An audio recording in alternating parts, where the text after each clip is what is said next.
नारद जी कहते इतना कहकर के प्रहलाद जी चुप हो गए। लेकिन पुरोहित पुत्रों ने उनको बड़ा फटकारा और बोले, अरे वेत ले आओ, ये तो हमारी नौकरी छुड़वा करके माने। इस पर तो समझाने बुझाने का भी कोई प्रभाव नहीं पड़ता। यह तो कुलांगार है, कुल का अंगार है, इसको दंड देना पड़ेगा।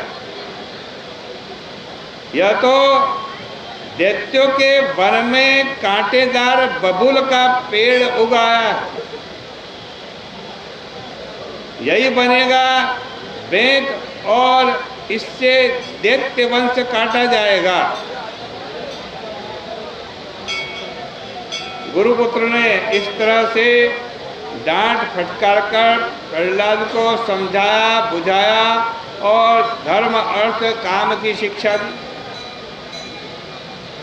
एक दिन उनके मन में आया, क्योंकि प्रहलाद जी बहुत बुद्धिमान थे, जो गुरु जी रटाते थे वो तुरंत रट जाता था। तो दोनों गुरुओं ने सोचा कि प्रहलाद जी बहुत कुछ पढ़े लिख लिए हैं, अब तो चलो इनके माँ बाप के पास ले चलना चाहिए। वे पहले उनको उसकी माता कयाधु के पास ले गए। माँ उनका खूब श्रृंगार करवा करके फिर हिरण्यकश्यप के पास पहुंचाया। वहाँ प्रहलाद ने पिता के पाँव में गिर करके प्रणाम किया। पिता ने बहुत आशीर्वाद दिया, छाती से लगाया, गोद में बिठाया, सिर सूंघा और फिर बोले, बेटा बताओ इतने दिनों में तुमने क्या शिक्षा प्राप्त की? प्रहलाद जी ने कहा कि श्रवणम कीर्तनम विष्णु स्मरणम पाद सेवनम अर्चनम बंदनम दास्यम सख्यमात्मनिवेदनम। पिताजी मेरी शिक्षा का सार यह है कि पहले भगवान के बारे में श्रवण करो, क्योंकि भगवान कान के भीतर बैठते हैं। और जब भगवान का श्रवण कर लिया ना, फिर क्या करो, फिर उनका कीर्तन करो, उनको जिह्वा पर लिया, फिर उनका स्मरण करो,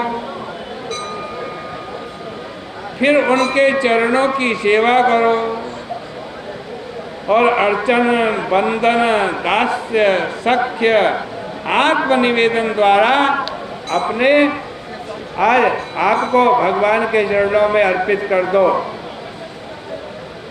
प्रपन्न हो जाओ, शरणागत हो जाओ भगवान की। आत्मनिवेदनम का अर्थ है कि अपना शरीर ही भगवान का भोग बना दो। इसमें साधन रूप से मधुर भक्ति का भी समावेश हो जाता है। यदि यह 9 लक्षण वाली भक्ति भगवान के चरणों में हो जाए तो यही सबसे बढ़िया पढ़ना लिखना है, प्रहलाद जी ने कह दिया। ये सुनकर के तो हिरण्यकश्यप को क्रोध आ गया, लेकिन उसने प्रहलाद पर क्रोध नहीं किया। पढ़ाने वाले गुरु पुत्रों पर ही क्रोध प्रकट करता हुआ बोला कि अरे ओ ब्रह्मबंधो, ब्राह्मण अधमो, नीच ब्राह्मणों, तुम लोग हमारे दुश्मन से मिल गए हो क्या? तुमने मेरा तिरस्कार करके मेरे बच्चे को ये सब क्या पढ़ाया? दुनिया में आज दुष्ट लोग वेश बदल करके दूसरों को ठगते फिरते हैं, लेकिन समय आने पर उनकी धोखाधड़ी प्रकट हो ही जाती। पाप छिपाने से छिपता नहीं। तुम लोगों ने मेरे दुश्मनों से मिलकर के ये सब काम किया, लेकिन आज ये सब प्रकट हो गया।